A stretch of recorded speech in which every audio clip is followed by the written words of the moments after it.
Second line note, जो second line के जो आखिरी में परिवादी की ओर से परिवाद पत्र के साथ दायर, परिवादी की ओर से परिवाद पत्र के साथ दायर 156(3) न्याय प्रक्रिया संहिता के आवेदन पर इस आधार पर प्रस्तुत किया कि परिवादी के दादाजी स्वर्गीय श्री जगदीश चंद्र काटीवाल के नाम से मकान नंबर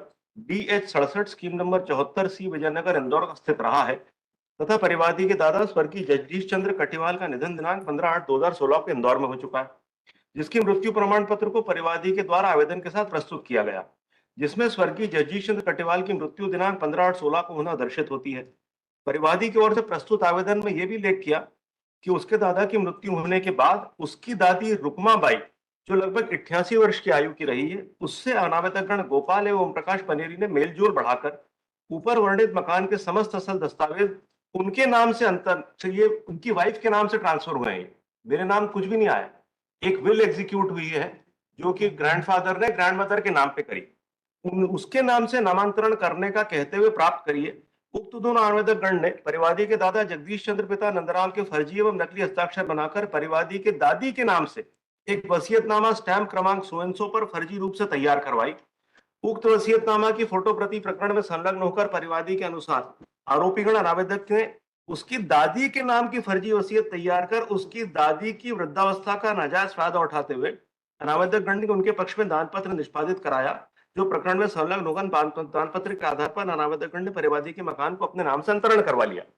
परिवादी की ओर से प्रस्तुत आवेदन पत्र धारा 156(3) दंड प्रक्रिया संहिता के संबंध में न्यायालय के द्वारा पुलिस थाना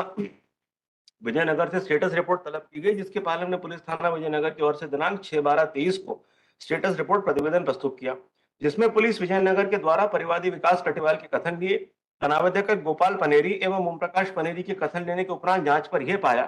कि अनावेदक गण गोपाल पनेरी एवं ओम प्रकाश पनेरी के द्वारा परिवादी के दादा स्वर्गीय जगदीश चंद्र कटिवाल द्वारा फर्जी वसीयत दिनांक 4/8/16 को तैयार की गई और उक्त वसीयत के आधार पर फर्जी रूप से दान पत्र तैयार कर फर्जी दस्तावेजों के आधार पर वादी के दादा के मकान पर उनका नामांतरण किया जाना प्रथम दृष्टया प्रतीत होने से अनावेदक गोपाल पनेरी ओम प्रकाश पनेरी पर धारा 420, 67, 68, 71 भारतीय दंड विधान के अंतर्गत अपराध पंजीबद्ध किए जाने के आधार प्रतीत होना बता गए, अतः अनावेदक गोपाल पनेरी पिता कमलाशंकर एवं ओम प्रकाश पनेरी पिता कमलाशंकर के विरुद्ध 100 भारतीय दंड विधान के अपराध में किया जाना उचित प्रतीत हो। क्रक्स ऑफ द एलिगेशन ये है कि रुक्माबाई जो डिसीज्ड जगदीश चंद्र की वाइफ थी, जगदीश चंद्र जी ने एक विल एग्जीक्यूट करी रुक्माबाई के नाम में। ऐसा मैंने फर्जी विल एग्जीक्यूट कर दी, अभी मैं पिक्चर में कहीं नहीं हूं। The first submission what I'm making is, if I had to execute a forged and fabricated document, why would I give the property to the deceased wife in the first place? I would have got a document in my own favor and fabricated either a will or a gift deed in my favor. Rukmabai के नाम पे property रही, रुक्माबाई की कोई शिकायत नहीं है। रुक्माबाई ने उस प्रॉपर्टी के बेसिस पे अपना म्यूटेशन कराया आईडीए में जाकर के इन हर प्रेजेंस। उसके बाद सर एक गिफ्ट डीड तैयार करेंगे, एक गिफ्ट मुझे करेंगे, मुझे भी नहीं सर, मेरे ब्रदर को। Your lordship sees the name of the applicant not is Gopal Paneri. Gopal Paneri के नाम कोई गिफ्ट डीड नहीं है,